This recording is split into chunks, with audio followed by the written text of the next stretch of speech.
It's the Bruins Benders Podcast, Season 5, Episode 8, with Maddie and Smitty, brought to you on the Inside the Rink Podcast Network at InsideTheRink.com. If you are joining us live right now on YouTube, hit the thumbs up, subscribe, get your comments in. In this episode, we will discuss Hampus Lindholm, and does he get enough credit? Also, where does the Canadiens-Bruins rivalry rank now? And was the celebration for David Pastrnak's 400th goal too much? All that and more coming up on this episode 199. So we approach 200 episodes of the Bruins Benders Podcast, and we appreciate all of our listeners and watchers. And now the post games, I meant to mention this yesterday, the post games are now on all the podcast platforms the day after they broadcast. So you can get that in the car. You can get it at work. I turn it down a bit. You can get it at work and such. So you can get those too on there. And the Bruins, in the midst of a 7-game win streak. Unbelievable. It's really incredible when you look at the goaltending stats, when you look at the 5-on-5 play, the special teams have been good. Right now, I think they're 8th in power play in the NHL after 3 last night. But all the stats sort of lean toward them being maybe 500, maybe under. But somehow, some way, they score in spurts at times. Yeah. There's times when they get some decent goaltending. There's times when they play pretty good defense. It seems like every game is kind of a different thing, and it's leading to 7 wins in a row. Leading to wins. Yeah. I mean, a ragtag bunch of guys that you can root for that don't give up, that continue to fight even when they get down or they make a mistake. They really were only blown out in the Ottawa game. The rest of the games, they've been in them. And that's a change from last year. It's good to see. This year, they've been a little more healthy. Elias Lindholm has missed some time, but is, back, I guess. Well, not back. He's not back, but Hampus Lindholm is back. And McAvoy's back and playing, pretty well, better than last year. So things are trending in the right direction for them right now. The Hampus 9-1 with Hampus in the lineup. Yeah. The overall record with Lindholm in the lineup is just absurdly good. It like is a 690 winning percentage or something really, really stupidly ridiculous. But and we'll talk about that later in the show. But you'd have to believe that, under the radar, maybe that Hampus Lindholm might be their best defenseman. Yeah. For all that he does and the calming influence he is in the lineup and all of that. I mean, he plays heavy minutes. He plays both ways. He's big, so he can play, somewhat physically or use his body enough in the defensive zone. He can add a little bit offensively like he did last night. So he is a really important part of this team. And I guess people didn't really realize to what magnitude until he was out. And now he's back. Yeah. And you saw it last year when McAvoy was out at times that he kind of took the mantle there. And I think he is kind of a calming influence. He's been their most indispensable guy, it seems like. And he gets a lot of the D-zone starts, and he's one of the guys that they're going to rely on, certainly, as they move forward and try to make the playoffs here. Absolutely. All right, we have a guest tonight, and we're going to bring in Steve Conroy from the Boston Herald, and Steve joins us, and we appreciate Steve having you here tonight with us. First question, I guess, are you surprised at how well the Bruins have kind of put this together and been a little bit more successful than maybe people thought? A little bit, especially after that 6-game losing streak, was because it just didn't look like they were picking up on what Marco Stern was trying to teach, the system, the hybrid man zone system. But it's gotten a lot better, obviously. They were competitive in that 6-game losing streak for the most part, except for maybe the Colorado game out there. It was a 2-1 game into the third period, ended up being a 4-1 game. I thought Colorado kind of outclassed them in that one. But, they were competitive, even though they were a complete mess in their own zone. Now that they're not they've kind of figured it out a little bit. I think one of the big things has been moving Nikita Zadorov up with Charlie McAvoy. He's been terrific. Been a real physical presence, and has let McAvoy be his best self. I think he's got six assists in the past 4 games he's played, and that's been much better. I think the Lohrei experiment of having him skating with McAvoy just was not working. I understand the idea behind it, that they were trying to keep all the pairings balanced, but it just was not working. And I think Lohrei is best suited on a third pairing. Didn't have the best game last night. I thought he was really good with Jonathan Aspero in his first game back. But the changing of the pairings has really settled things down. Another thing that has happened positively is that second line, even though they're without Middlestat right now, moving Pavel Zacha over to center on that second line has really stabilized it. And now they're basically, the Bruins shutdown line. Yeah. Speaking of Zadorov and McAvoy, do you think the Bruins should name a captain? And if so, who should it be? I don't know. I think they can go the whole season without one. But if they were, it certainly seems like Pastrnak is trending to be that guy. He's got the longevity. He doesn't fit into the perfect mold of what we think a captain would be. I think Sturm said it last night. He's not a Chara. He's not a Bergeron. He kind of does his own thing. But the fun that he exudes is, attractive to his teammates. Now, I'm sorry, Smith, yeah, but do you think that, in your opinion, do they make too much of this? I mean, is it a little bit? It seemed like it really affected Marchand last year.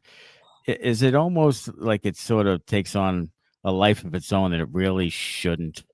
Well, it can. I think it is important. I thought Marchand did a terrific job his first year as captain. I mean, what they did that year after both Bergeron and Krejci retired, they were had the lead for most of the season in the Atlantic Division, and then gave Florida a pretty good run for its money in the 6-game series. Last year, I think that the contract had more to do with Marchand being out of sorts than having the C on his chest. Sure. To be honest with you. Mm-hmm. I think a captain is important. He doesn't have to talk every night after a game, but when things are rough, there has to be somebody who can address the state of the team. And it's not just taking care of reporters after the game. It's setting a tone for the team. Yeah, I feel like it's weighed on Austin Matthews up in Toronto. Speaking of captains, it just the pressure from the media up there, and then to be the captain, get it stripped away from Tavares, and then for him to be the captain, it seems like it really kind of weighed him down, and he's not the same player the last couple of years since he's had to deal with that.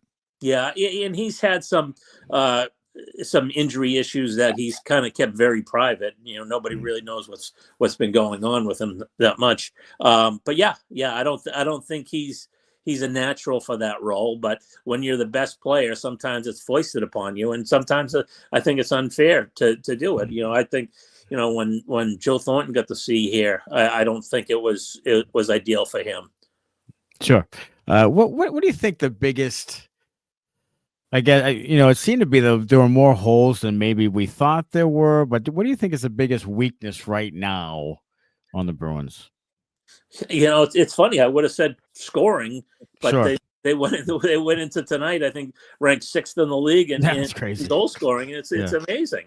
Yeah, and to be honest with you, Pastrnak is having a good season, but he's leading. He's not carrying.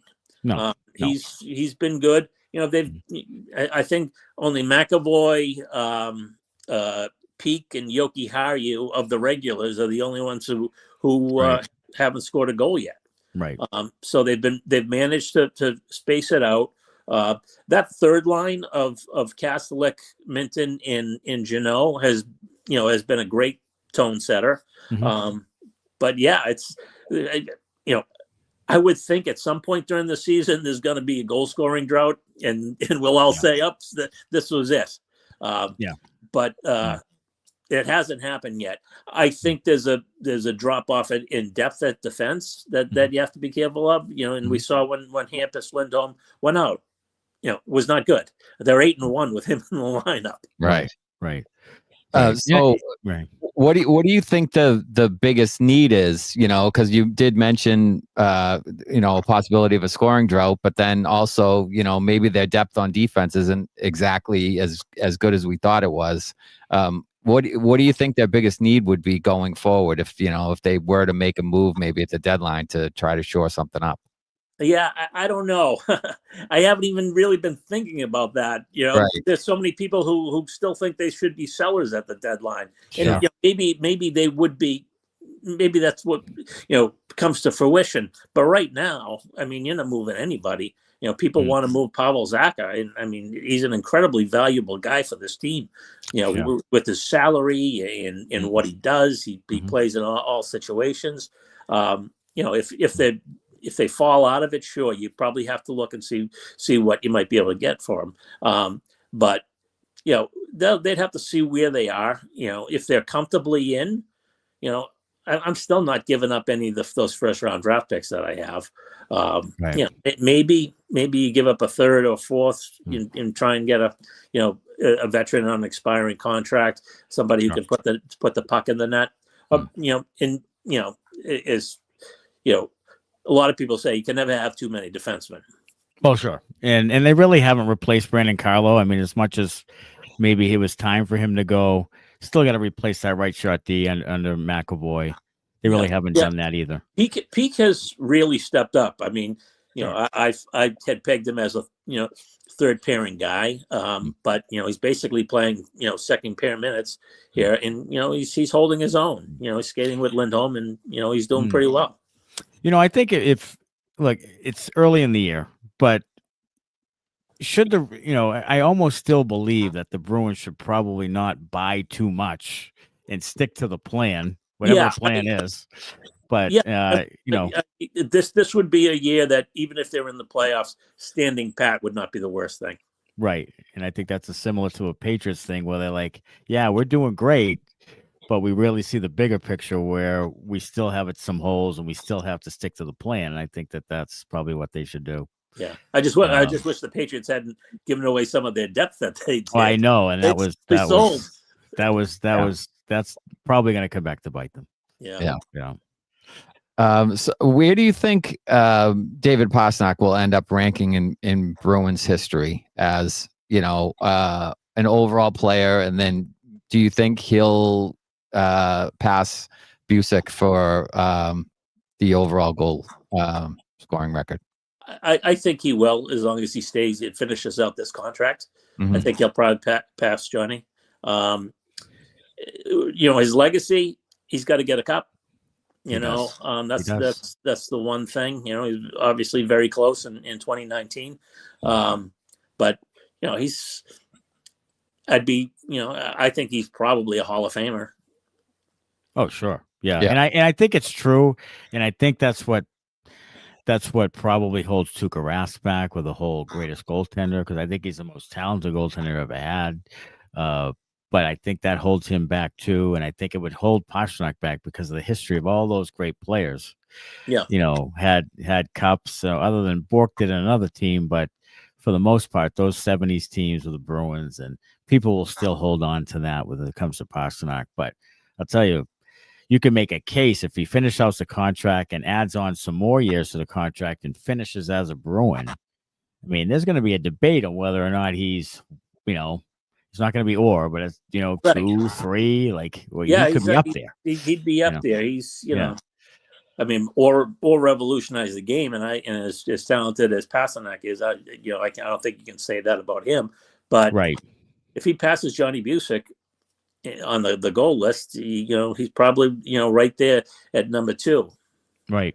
Now, what do you think of the celebration for 400 goals? It's been all over X today. Yeah. About people just not wanting to have any fun in life.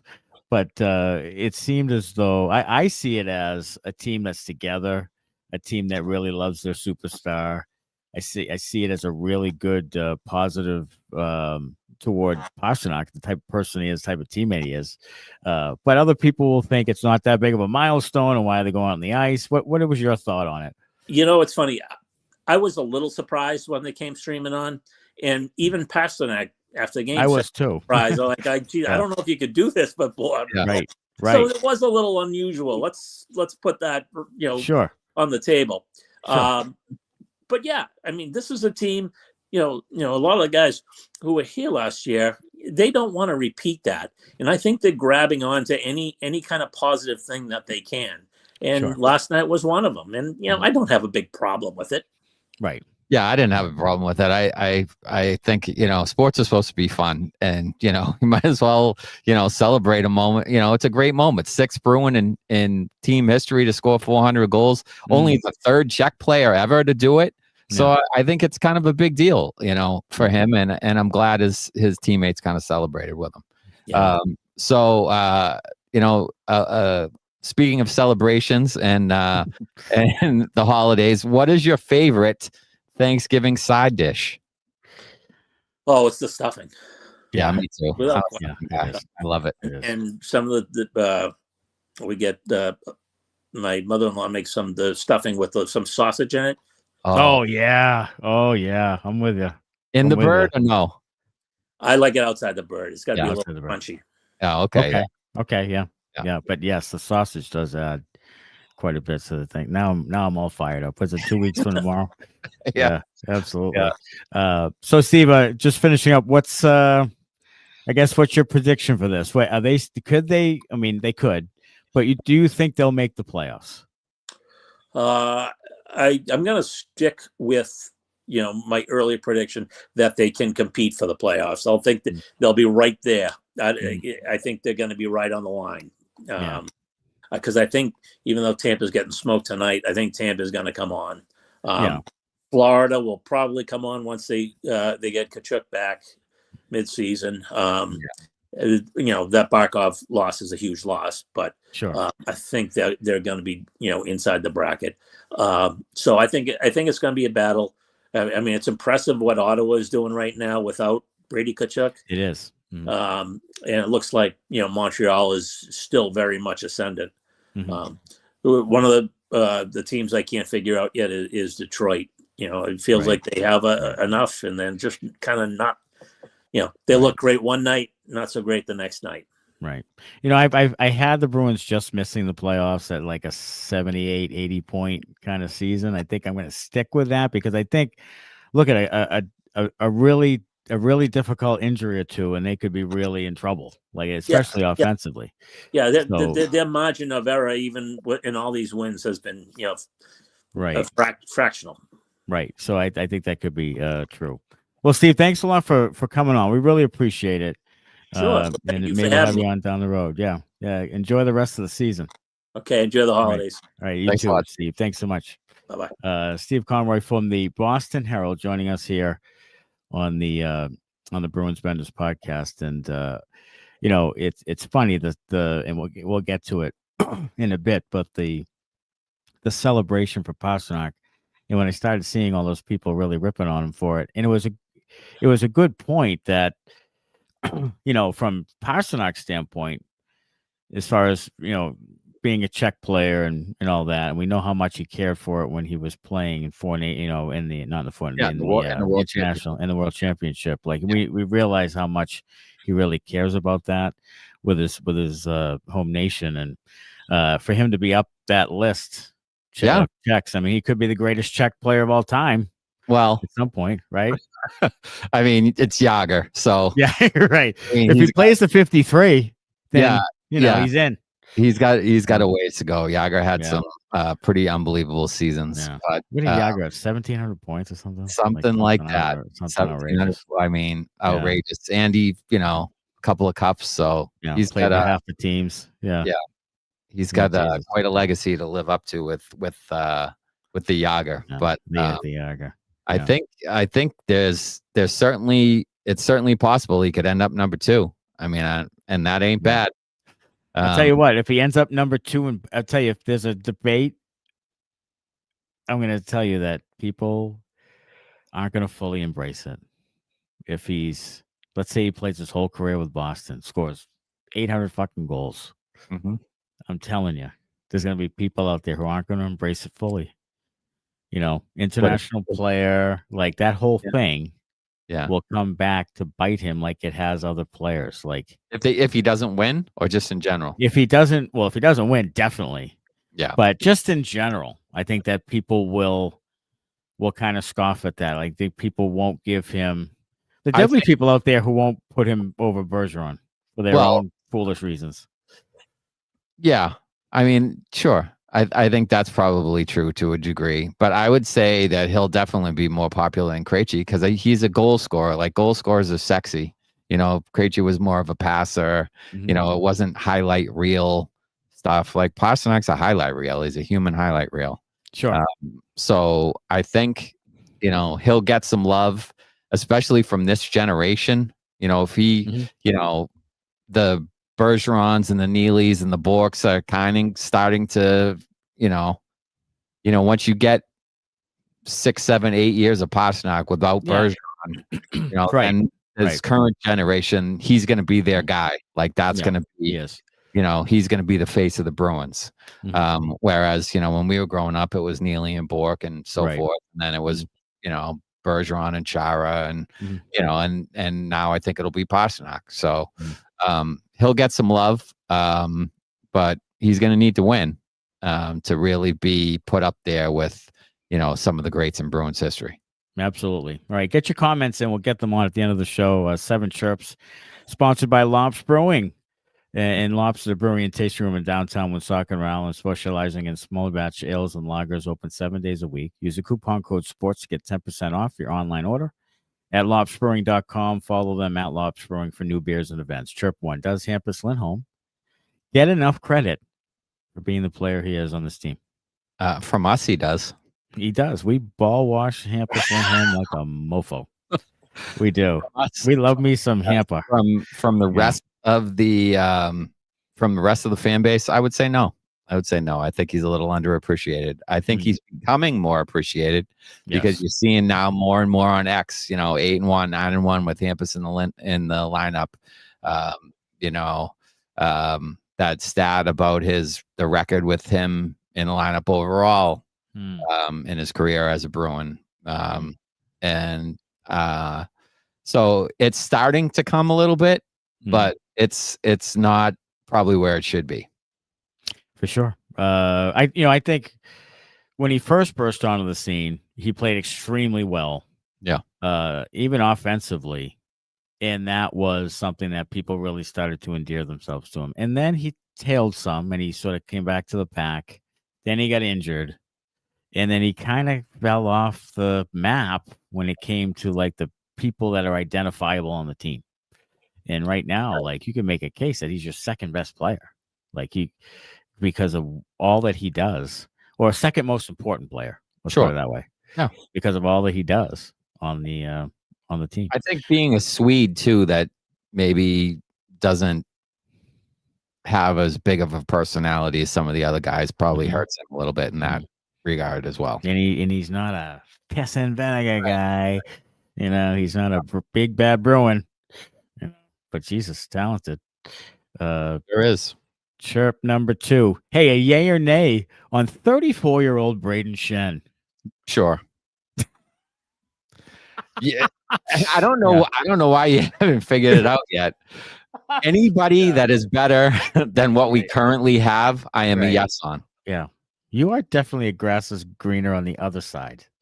You love your neighbor's lawn. Something fierce. Yeah. Anybody that's better than what we have, I'm good with. Yeah. Brayden, you can't tell me Brayden Schenn's not better than John Beecher and Sean Kuraly. Like 100%. No offense to Beach, but 100%. Jeffrey Viel, like. Oh, that's all I'm saying. Yeah.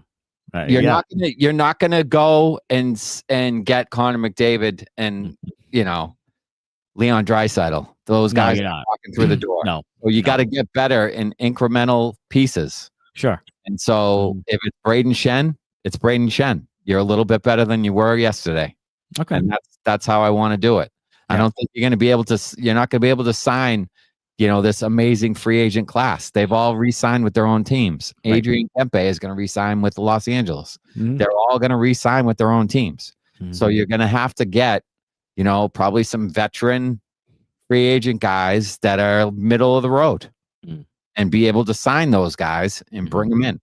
You know And what we those should do? guys will make you a little bit better. You know what we should do is on an episode, maybe later in the year, we'll take that free agent list and we'll try to guess who Don Sweeney will fall in love with and get for next year. Because every single year he's gotten like 3 or 4 guys. He overpays for somebody. We're gonna pick out 3 or 4 third or You know fourth what? liners.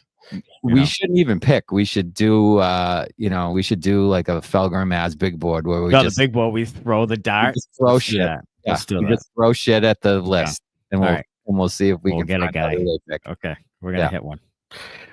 Chirp 3. Are there less holes to fill than we think on this club? No, I don't think so. Well, last night we were talking about 2 wingers and a D man as opposed to 3 wingers and 2 D men. Yeah, before the season started. Maybe it's yeah, a little better. Sure. Yeah. Yeah, but right now they're scoring. So, Yeah. I mean, has Geekie proved to you that he's a 35, 30 to 35 goal scorer? He's gonna have to do it this year. He's gonna have to Right. complete No, the but process. through, through 18 games, has he proved to you that he can do it? He can score goals. He can, but I just don't. Mark Kastelic had a great first half of last year. Yeah, They signed him to a 3-year extension. That's what I'm and then he saying. went- and then he went in the toilet. That's what I'm saying. Geekie needs like 35 this year, and then like into the 30s next year. Like he needs to show me. Right. That It he needs, can it needs to consistently do take it. a few years. So we Yes. were saying, like, yeah, you could pencil Geekie in, but you're not necessarily banking on that. You No. shouldn't be counting on that. No, So, I still think in a perfect world he's a second line winger. right, Like, they I still think that's- they still need to improve. They still Right. need improvement. They still need Right. better players. So even though you think maybe, oh, their scoring depth isn't as bad, like Geekie's there. Well, yeah, so far, Mhm. but he hasn't really proven it over time yet. Mhm. I'd like to see him do it, over the course of a year, and then if he's done it last year and then this year, you can say, yeah, he probably will do it next year. And then if he doesn't next year, like, okay, he's solid. We can Yeah, count we'll on let that. him know. We can Yeah. count on that. But Yeah. right now, I don't think you can. So I think you still need some scoring.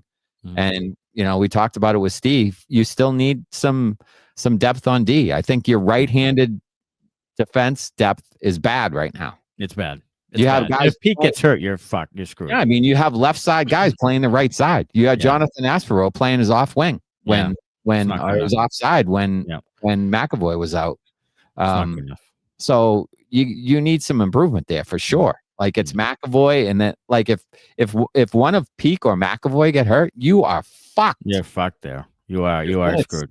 Yeah, Yeah. then it's Georgii, Haryu, Yeah. you See, that's what I'm saying. Like, if McAvoy gets hurt for an extended period of time, they're going to struggle eventually. Maybe a game or two, but eventually that's going to bite them. Like, they Sure. can't lose him. And not because he's been super great, but because that position, they don't have much to fill. they don't have depth, but he also plays half the fucking Yeah, game. he I plays mean, half he the game. plays Yeah. 26 minutes. He was played 26 minutes the other So night. that means So- Georgii Haryu plays 20 minutes now, Yeah, Peeke yeah. plays 20 And then minutes. you have Jonathan Aspero. You have apricots playing, offside Offside, yeah. 20 more. minutes a night. That's you're asking for Mhm. trouble. And then you're Yeah. talking about, Billy Sweezy, Michael Callahan, I don't know who from Providence. None of that.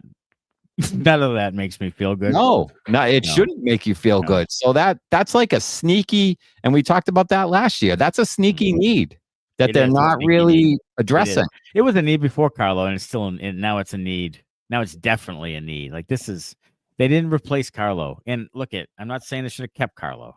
No, I'm saying they need to replace that 18 to 20 minute guy on the right Yes. side, and they Yeah. don't have it. and I'll disagree with Steve a little bit. I think Peake's been fine there. Fine.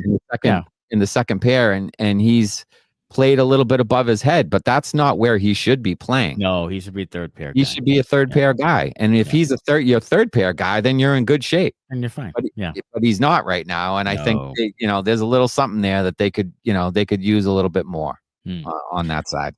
All right, Chirp 4. Where does the Canadiens-Bruins rivalry rank now? As opposed to who?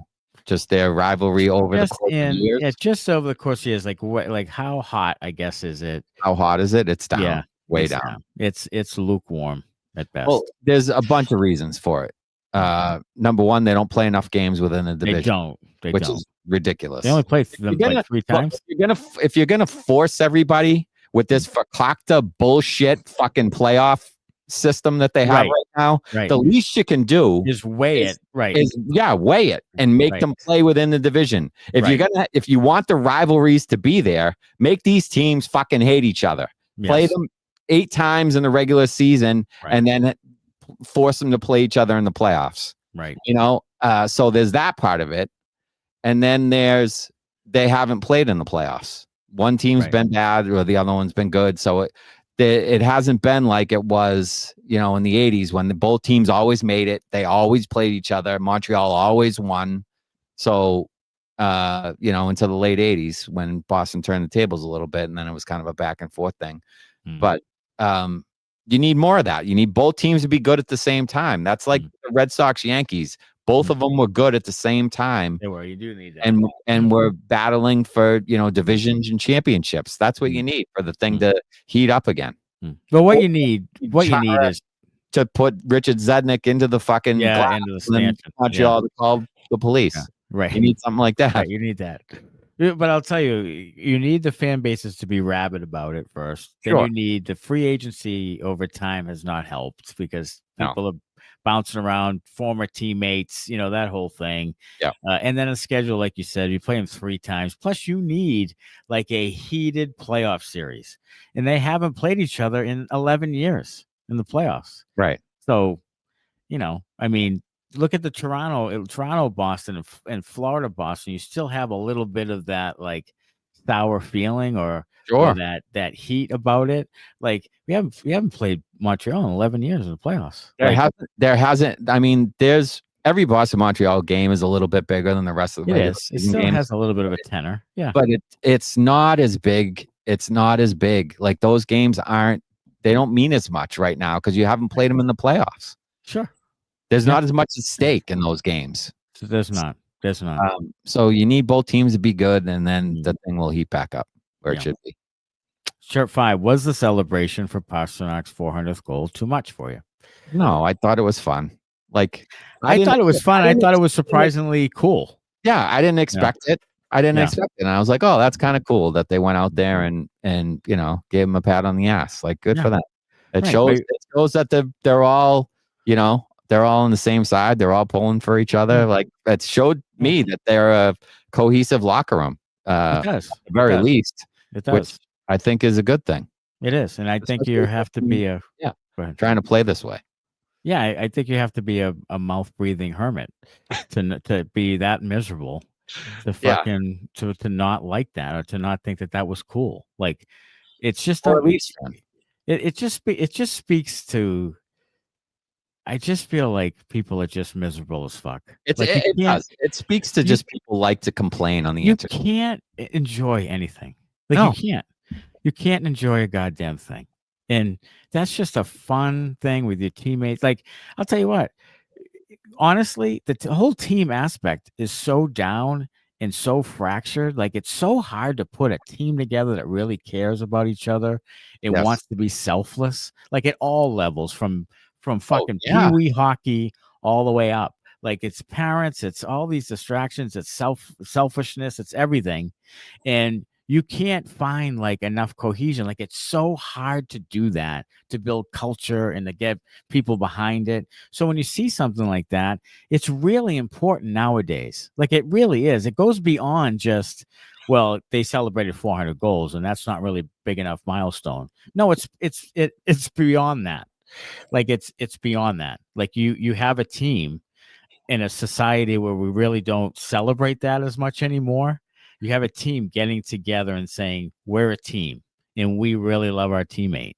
Like, that's what the message is in this, not the milestone, not how many goals, none of that. It's the bigger picture thing where you just don't get that anymore from people. So yeah, I mean, that's why I like think, it. yeah, I loved it. I mean, I think that you heard Morgan Geekie talk about it after the game, where he was saying, Pastrnak is such an unbelievable talent. You could see him being a guy that, was a little bit, thought he was better than everybody else, because he is, basically, is what Geekie said, but he's like, Dave's not like that. Called him Dave, which is weird to me. Hey, Dave's just not like that. Dave's just not like that. He's like a regular dude, a great guy, and so I think that's kind of the message, like the team's together, and I think it was just a cool thing. Yeah, we need a T-shirt with just Pasternak's face on it and just says Dave up top. That's what we need. I'll make one. We'll sell it in the store. Buy some merch. 20% yeah, that'd be great. All right, number 6. Trent Frederic doesn't think he has to fight anymore. Why is that? Because he has an 8-year deal and guaranteed money coming to him, or why is that? I'll tell you what, he doesn't want to fight fucking what's his fuck anymore. Olivier. I mean, Jesus, he picked the wrong guy to fight. Oh my God, he got his balls beat in. He really did. He had a big shiner today in the interview. Like he got buckled. Yeah, I mean, he got really tuned up pretty badly. He did. He did. Like, you know what? Here's the thing. Yeah. Maybe it's just not in him. Maybe you know what? He's been playing a lot of hockey. Like, maybe he's just getting to a point in his life where he's like, it really has to matter for me to fight. Like, you know what I mean? Like, maybe it's just not in his belly, the hatred. Like, you have to be a little bit of a mean asshole. Like, I hate my life. I had a poor childhood. Like, you have to be kind of an asshole to want to fight, to get angered enough to fight guys, or you'll get dusted.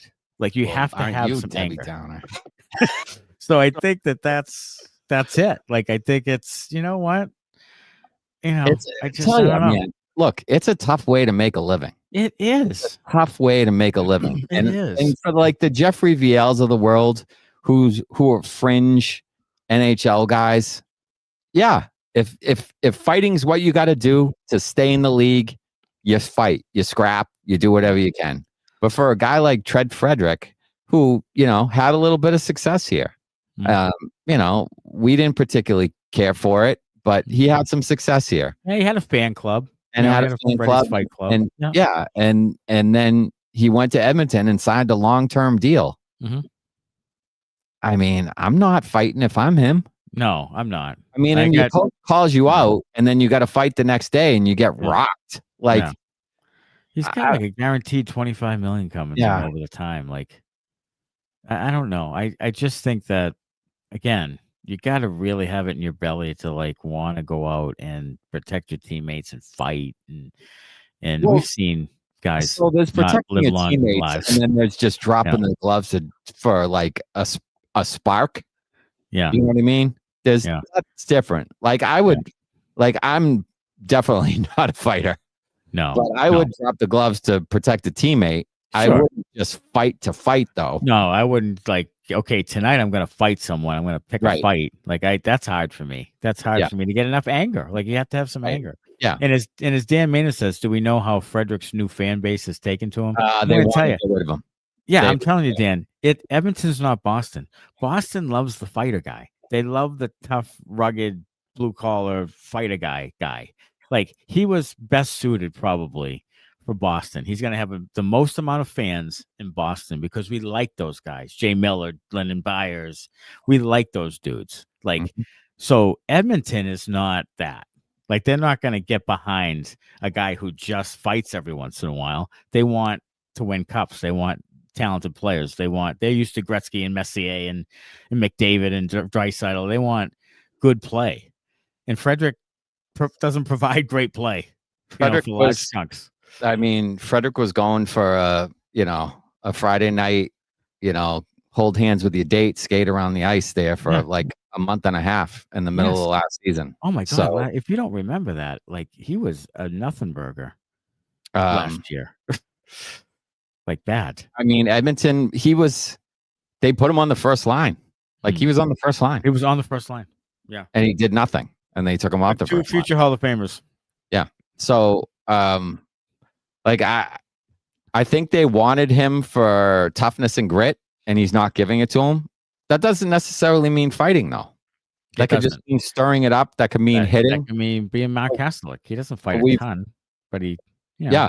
But we've talked about this a million times. Freddie is not a good enough skater to hit guys. No, because he's not fast enough. No, Kastelic is a better version of Frederic. Yes, we've talked about it a million times. Yeah, that's the whole thing. And Freddie is not what we think he is. Like that, I've said this from the beginning.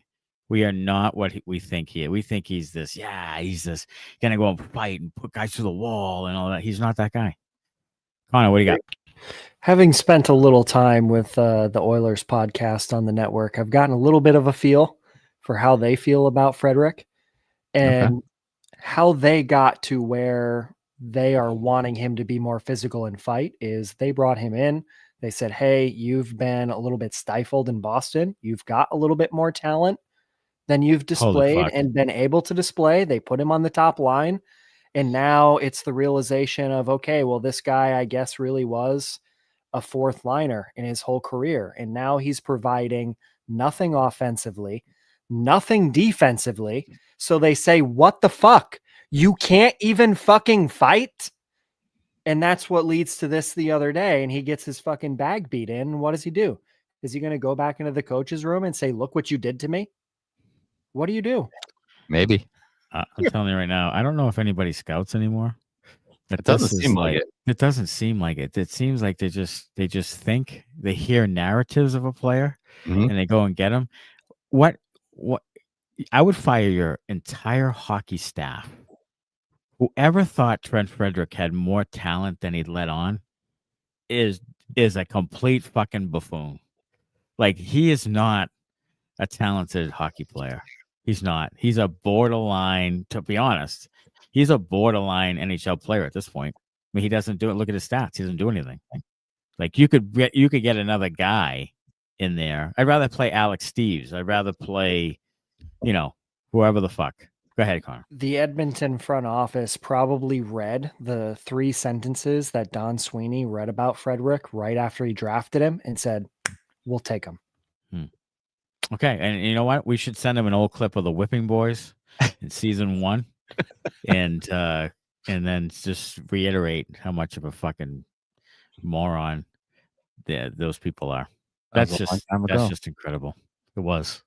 I ran in Chirps 7. If the Bruins' first round picks this year appear lower in the round, should they consider moving them? Yeah, they should consider it. I think they should consider any option to make the team better. So my original thought would be you have quite a bit of holes, quite a few holes. You have still a weak prospect pool. So to me, I'm making both the picks in the first round. But if you can take those 2 picks and move up into that would be my best case scenario. 3 or 4. Right. And you're telling me I could get, Bierhoff or McKenna or I don't know who's the other guy, the Swedish guy or whatever his name is. Oh yeah. Sure. Yeah. I would do that. Take 10 and 20 and get 7 or whatever, then I consider that. I don't know, but I don't know about that.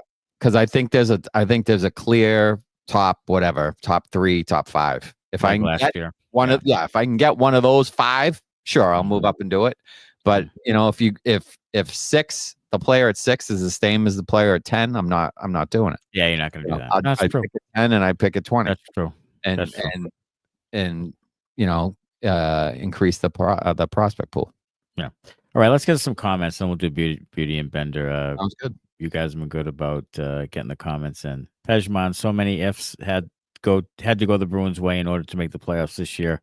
One of them, in my opinion, is that one of the big guns, Toronto, Tampa, Florida, have a down season and open up a spot. Well, you might have your wish with 1 or 2. Florida's had some real issues. I think they'll get healthy and they'll be fine. Toronto is kind of the wild card. Like, literally wild card. Like, I don't know where that's going to go. Like I don't think they're as talented as last year. There's in a sneaky way, they're not a great skating team anymore. They don't have goaltending right now at all. It's a mess. And Berube, it might be one of the most overrated coaches on the planet. And I see that thing going south. Yeah, I see that thing going south under his direction. So, look, they might get it right, and Matthews might get more healthier, and they might get on a little bit of a run and make the playoffs. But I think there's a possibility that it goes the other way, and I'm really interested to see how it looks deadline time. I really am. I would really like it to go the other way because I would really like Toronto's pick to be in the top 10. If the Bruins could pick 6-7, if the Bruins could pick 6-7, bing bong. We should have that thing go TikTok viral. Let's have that fucking thing go viral. 6-7. Then there you go. That's my best case scenario. They pick 6 and 7. Yeah. Next year. You know what I mean? My best case is they pick 1 and 6. Yeah. 1 and 6. Yeah. Win the lottery somehow. Who would you take at 1? I'd take Verhoff. I would take Verhoff too. I'd take Verhoff. I'd take the defenseman. I'd take the dynamic defenseman. Somebody, a scout or somebody, I don't know if it was a scout or a GM or somebody within hockey said he's the best defenseman to come out of Western Canada in the last 25 years. And he's right shot. He would be McAvoy and him. Then you'd have some flexibility in a couple of years that maybe if you don't love McAvoy anymore. Mm-hmm. Maybe. Yeah. But that would be my best thing. Yeah. I mean, Sweens. Yeah. Give them all the cards. So far, none of those are dominating anything. If Matthews is out a while, then look out. And I'm with you, Pejman. I think that could happen. Victoria wants a Bruins Sharks Cup final because she feels like it'll be fun. Both teams are surprising people. I think the Sharks and the Blackhawks are surprising some people. Their younger players are, really coming along and matured a lot over the offseason. Bruins Sharks should be fun. Have Joe Thornton throw out the first ceremonial puck and let's play hockey. Yeah, let's hockey. Let's hockey. Let's do that hockey. Dan Maynard, if you compare the credit some other players get from fans, Hampus definitely deserves more. I'm with you. I agree 100%. Adrian says, I really need someone to tell Zaddy to please shave the little caterpillars on his lip and chin because I can't take it. I'll have you tell him, Adrian. Yeah. Yeah. Because he's gonna take that. Well, I'll tell you what, that was hilarious with the Domi thing because he talked about it and he said that Domi was his close friend. They won an OHL championship together, and he's so small, quote unquote, that I felt like it would be bad for him and me if I beat him to a pulp. Right. That's He's like it's a lose-lose for me because if I beat up a small guy, then I beat up a small guy. Yeah. And if I beat up my friend, and if I don't win, right, then I look like an idiot. Yeah. It's also whatever Movember, no shave November or whatever it is. So people are starting to do that thing, Adrian, with the mustaches and whatnot. I think Smitty would look great with a 70s porn stash. I mean, my God, can you imagine? What would he look like? What would you look like? To me. Oh my God, what would you look like? Like Mr. Bean or something? What would you look like? I'll grow it. Sure. Yeah, little Smitty porn stash. Yeah, I'll grow Jesus, this is phenomenal. Matt's doing the fucking stupid 6'7" thing. Smitty's growing a porn stash. A little lip lettuce, little lip pillar, little caterpillar. How long will it take? Will it take until like New Year's for you? Yeah, it would be next season. Yeah, probably. It doesn't grow particularly fast. No. Probably take me a few weeks. Yeah. Maybe come back from the February break with a fucking porn stash. To be fair, Pasta's first 8 seasons, he was on a very talented team and played on a line with 2 Hall of Famers. When he didn't play with them, his center was Krejci. Only recently has he been on bad teams, says Pejman. True. Pejman also says, how do you all think the room would feel if they gave Zadorov the C? He doesn't wear a letter and has only been here for 100 games. He's my captain. If I had to choose, don't want it to be weigh in on 88. Well, I mean, Chara came here and immediately became captain. Mm-hmm. Jason Allison became captain. It's I don't think that would be a big deal. I think people respect Zadorov. I think he's well liked. He protects his teammates. Yes. Like, in my opinion, they could give Zadorov an extra $1 million a year, and I don't think anybody would scoff at it because he's their big brother. He protects guys and does right by them. So I think they would be okay with that. I don't think it'll be him. No. Christ, I don't know who it'll be. I don't think it should be McAvoy.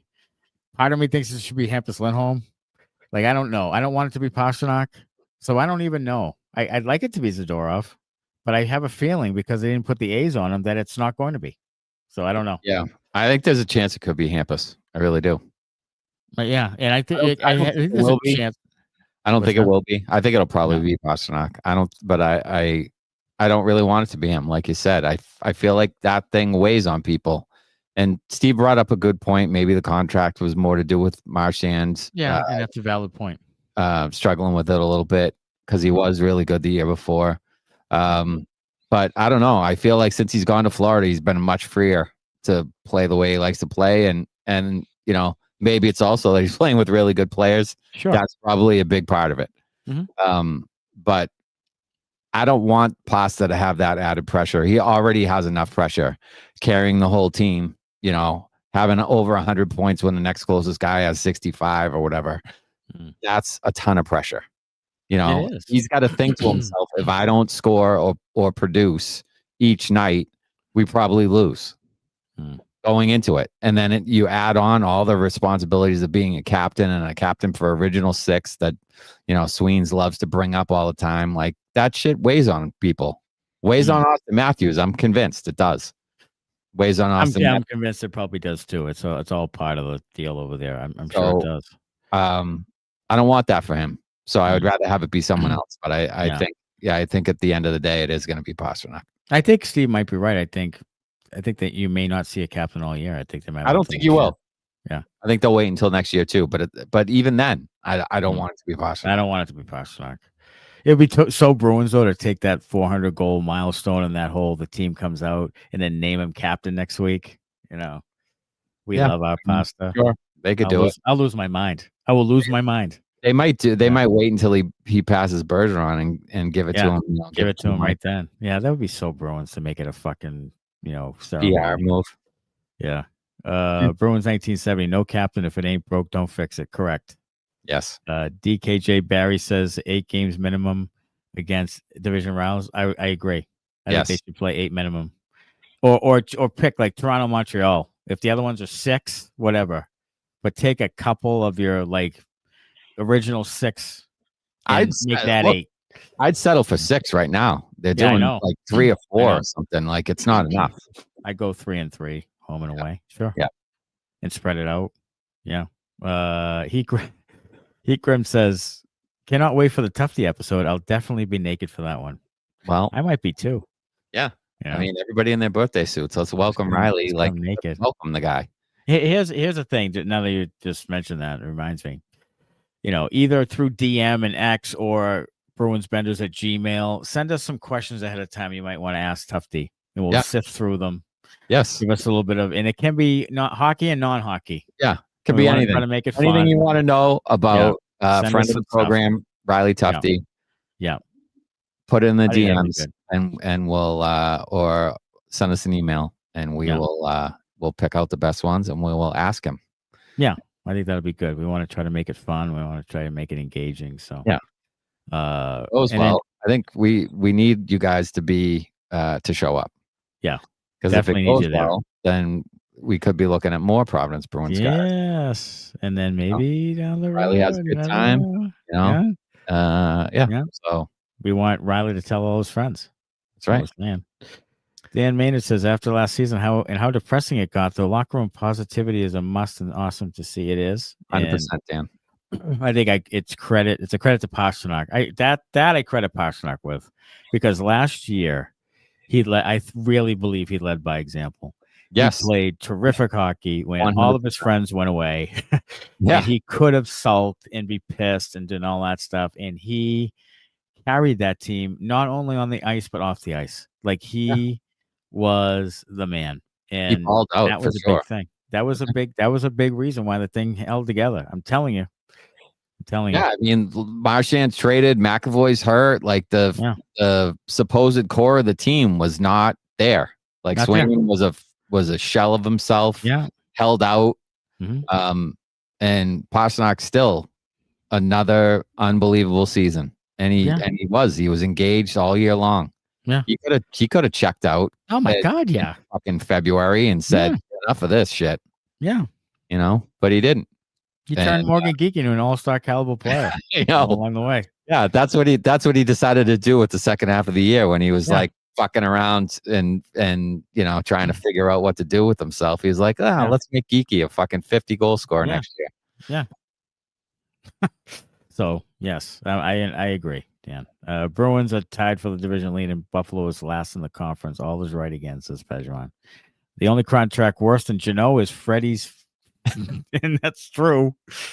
That's true. Who would you rather have, Jeannot for 5 or Freddie for 8? That's an easy one, honestly. And you know how much I've crushed Jeannot's contract. Oh my God, it's Tanner Jeannot every single day of the week. Every day on Sunday. Are you fucking kidding me? You. I 100% stand behind that. Yeah. Because Jeannot is giving you the physical play. Yes. And he's chipping in a little offensively even. Yeah. He may not show up every night, but he's giving you certainly more than Freddie's given Edmonton right now. And he's not here for the same length of time either. And just so you won't miss Freddie, he gives you a couple boneheaded plays too. There you go. Dan Maynard, question for the boys. If we make the playoffs, do we see any changes made to fix more holes before next season, or does Sweens think we are holeless with a playoff spot? I think Sweeney, God, I hope so. But I think Sweeney is looking at this more long game than short game still. I think if he's smart and he's from Harvard, I think he is still looking long picture. I think this is bonus gravy stuff right now. I think his little cast of characters that he put together that he thought Bruins fans would like is doing well, and the fans like them, and it's working. But I think there's a bigger picture. I think there's two different things. I think there's a bigger picture thing that he has to make. I don't think this is the next core. I think a lot of these guys won't be here when they're good again, like really good. They won't. And he knows that. He knows they're not. That he knew the scoring was going to be an issue. Yes. He said it. He said it would be by committee. Yeah, it's going to be committee, which is essentially saying our forwards aren't great. We're going to have everybody's going to have to do it. Right. So I feel like he realizes that, and he knows that there's some holes to plug even if they do make the playoffs. What do you got, Connor? Do you think the Boston Bruins will be a competitive team in 2029, 2030? Which would be 4 seasons past this season. Yeah, I think they'll be competitive then. Okay, then humor me. This is the lineup that you would currently have under contract in that year. Oh, this is spicy. I like this. Okay. David Pastrnak, Elias Lindholm, Morgan Geekie, Tanner Jeannot, Charlie McAvoy, Hampus Lindholm, Nikita Zadorov, and Jeremy Swayman. Yeah. And minus Jeannot, because I don't think Jeannot will be there. I think that that's the core. And that year is a fateful year because all 3 defensemen and Tanner Jeannot, that's their final year. So it's going to be a pretty big whopper. And that's Pastrnak at 32. That's McAvoy at 31 or whatever. Yeah. You would hope by that year, James Higgins is here and playing well. Maybe. Letourneau's here playing well. One of Gasso or Jelwick or somebody is here. Probably DiPietro, Swedback, maybe. I don't know. Yeah. I don't know if Swayman's still here. Maybe. Yeah. So, I mean, I think that's a pretty good place to start from if you supplement around that. But the supplementation is important. It's very important. Because that group hasn't been able to do a ton together. No. So you need a second level group that lifts them. Yes. Too.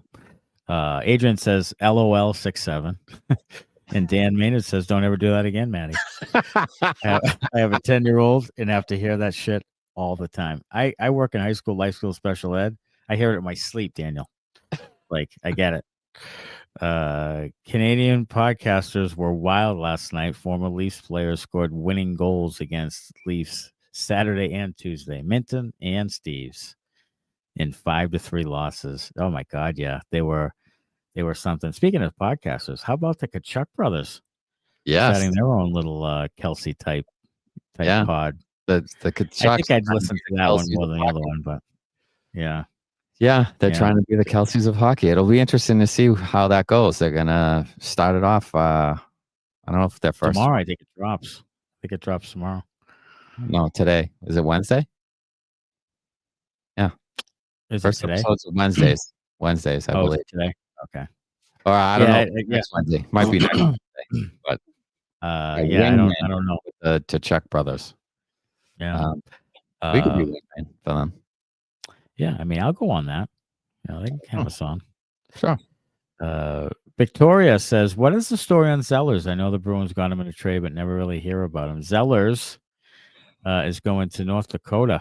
Yeah, right. He's been playing pretty well there, actually. Yep. I've seen some highlights of him. As a freshman, I think he's doing pretty well there. Mm-hmm. He is. In fact, they have quite a few prospects who are playing fairly well. Cooper Simpson is been one of the best players in his league. Christopher Pelosi has had some good moments with Quinnipiac. Jonathan Morello's at BU. They're a really good team. Of course, you got the 6 guys at BC. You also have Gronwald. Elliot Gronwald is a defenseman with Pelosi at Quinnipiac. There's Will Moore is at BC. He was one of your picks last year in the draft. Zellers at North Dakota in 10 games has 5 goals, 4 assists, 9 points. That's pretty good. That's really good as a freshman. So that's really good at high level college hockey. That's really good. Yeah, as a freshman, that's really good. Yep. So yeah, I mean, look, there's some guys out there that have some talent. It's just a matter of we've played this song before. Like, you just have to see what the makeup is, how they fit. Can they play in the NHL at some point? I have no idea. We'll see. Yeah. I don't know.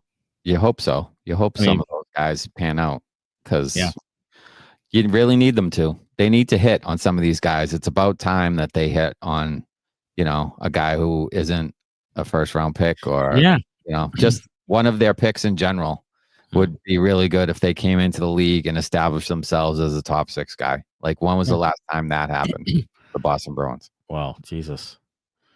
Jake DeBrusk. Jake DeBrusk was a top 6 guy for them in 2015 draft. Yeah. Probably the last one, right? That's the last one. Yeah. Absolutely. So they need to be fucking better than that. Yeah. For damn sure. They do. That's Sweeney's only one, really. Yeah. Great. Only top 6 guy in 10 years. Mm-hmm. And then you got Fabian Lysell, who was scratched last game, then is on the 4th line tonight. Like, again, another hand slap. He's got 9 points in 10 games. It's not like he's not producing some. He's almost a point per game player. But for some reason, I guess Steve told us before the broadcast off air that the word is he's stubborn, doesn't want to do some of the things he wants him to do, which is make him into Patrice Bergeron, because that's what we do. And he's being stubborn about it. And that's kind of why you see this thing. And Mujanel and him butt heads. And Steve said that, in the preseason, Lysell, his first few preseason games, he was pretty good, and the brass was happy with him. And then in the last preseason game, he felt like he didn't have a chance to make the team, and he kind of just tanked it and didn't give any effort, and that kind of sealed his fate. So, I don't know. I don't know what the issue is there. I feel like it's a little bit both on the player and on the Bruins development. Sure. I feel like the development was kind of up and down and shitty and inconsistent, and then Lysell got irritated. Yeah, he's like, what do you want me to do? Being able to get an opportunity. He's like, what do I have to do to get an opportunity? And apparently it's to play like Patrice Bergeron, even if you're not Patrice Bergeron. Yeah. And no one is Patrice Bergeron besides Patrice Bergeron. No, and you can't make Fabian Lysell in the that's not his makeup. No, of course you can't do that. And Dan, we're talking about Lysell. We were talking about Zellers. He has 5 goals and 4 assists in 10 games at North Dakota. And then Lysell was scratched last game and now is on the 4th line tonight with Joey Abate and Jake Schmaltz tonight. So, and then there's Dan Zlashmelis, who was a 4th round pick.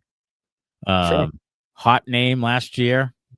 Now, he's with a bunch of guys he's with a pretty talented team, AHL wise. Like they've got guys who've scored 30 goals in the league, 3 of them who scored 30 goals in the league.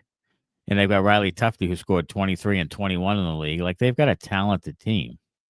So, Lysell is kind of, Lysell's been over 20, I think, as well. So, yeah, he's, Lashmelis has kind of been in the background this year. And who knows? That's another guy. Who knows what they're going to get out of him? Jelvik and Gasso, both hurt. Yeah. Who knows? Could have hit their ceiling as good college players, We said that about Trevor Kuntar, who never made it. Riley Duran, he's on the Providence team, but I mean, when is he ever going to get a shot? Yeah. Bruins 1970 said Zellers could be on that 29-30 team. I think he could be. You could have Higgins, you could have Zellers, you could have Letourneau. Yeah. Yeah. You could have a few of those young guys. And you hope so, because that means you're finally starting to hit on some of these draft picks. Right. Or trading for guys that, you identified, you scouted, and it worked out for you. So it's an interesting offseason coming up for them. Yeah. Like trade deadline and offseason. Like I think you got to get better next year. Like, I think you got to start that process. Like, I don't think you're going to have another, like, you can't take a step backward and you can't kind of flatline next year. You got to get you got to show some progress. And you do because I think the more you lose, the more you get okay with losing. Like, you don't want to turn into the Buffalo Sabres, who right now seemingly have a pretty talented roster, but still can't fucking figure it out because it's Buffalo and they always lose. You don't want to be a team that's all associated with always losing. So yeah, you go down, you have a bad year, have some injuries, you get Higgins, and now you got to start building in the other direction. You got to you got to start trying to, turn this thing around. You can't just be at the bottom forever, and because then you become accustomed to losing, and then it's really tough to get out of that cycle. So yeah, maybe this year they don't make the playoffs and they have a couple of 1st-round picks. You turn those things around into pretty good prospects, and then you're trying to improve the team for next season, because Pasternak's not going to wait around forever. We'll try to do some more prospect stuff as the year goes on and keep you guys informed. All right, beauty for this week, and it's an easy one. It is David Pastrnak and his 400th career goal. Gonna love you, eh? They're gonna be loving you from dawn until dusk. 6th Bruin ever to do it, and why is everybody pissed off that the entire team wanted to celebrate with him? He's going to pass Nifty soon, and it looks as though by the end of this year, would you say he passed Bergie? Yeah, I think he'll pass Bergie. Bergie's at 427, so I think he passes Bergeron this year, and then he only has Espo at 459, and then the Chief, Johnny Busick, at 545. So yeah. So I think if he passes Bergie this year, I think he passes Espo next year, and then and the following year you got Busick. Chief's not that far off. Yeah. Wow. It's just a great player that will, as typical, will appreciate more when he's done. 100%. So for the Bender, a huge surprise. It's the Toronto Maple Leafs. The Bender. Because it's just It's just the Leafs. It's what What they a do. steaming pile of shit that whole thing is. Like I know. the fans, the media, the podcasters, the team, they are just in this like the old Red Sox. Like they're in this like we're never gonna win. Woe is me, Eeyore. Like, and it just permeates through everything. Like they have so much talent. Maybe not as much as they had, but they still have a lot of talent on the team to certainly make the playoffs. Yeah. And it just doesn't ever get right. And it's such a land of negativity and just ready to pounce whenever they don't do something right, high pressure. And I just don't know how they get out of it. I don't. I was just actually trying to think about that. And the only scenario I can come up with, because I feel like it's almost like the Red Sox with the Yankees. And I feel like they have to play the Bruins in like the Eastern Conference Finals. One of the teams ends up being a wild card somewhere else or whatever. They meet in the Eastern Conference Finals, and they have to like sweep the Bruins, or they got to Bruins get past the Bruins. Yeah, they have to get past the Bruins somehow. Win a Game 7 against Boston. Or something like that to get to the fucking Stanley Cup Finals, and then they can win the thing. Wouldn't it be something if the Bruins overachieve and they underachieve and they face each other in the first round and the Maple Leafs win? Like after all those times being favored, the Maple Leafs beat them. I don't know what's going to happen with the Maple Leafs, but I'm here for it, and I'm here for them tanking so that pick can get just below 5, 6. Get right at 6. So maybe we not want 7, but 6. Yeah. Lysell just won it in overtime for Providence. Says slick rush and nasty finish. I don't think he's ready, but still promising. I want to tell you this, Andre. This pisses me off more. Yeah. Like, let the guy play. Let the guy make some stupid mistakes. Pastrnak makes mistakes all the time. Pastrnak turns it over. Pastrnak, let the guy play the way he needs to play so that he has a fighting chance. Like, why are we still fighting this battle with this guy? Put him on a line with a couple other pretty good, responsibly defensive players and let him go. Put him with Zacha and somebody and let him go. Put him with Zacha and Arvidsson and let him play. Let him play. That's it. Let him play.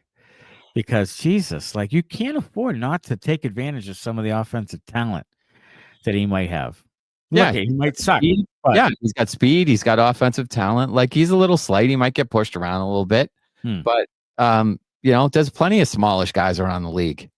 Yeah. So, I feel like that's a Bruins development issue. That's forcing everybody to be a 200-foot player when they're not 200-foot players. You can get better at it, but don't force them to be something they're not.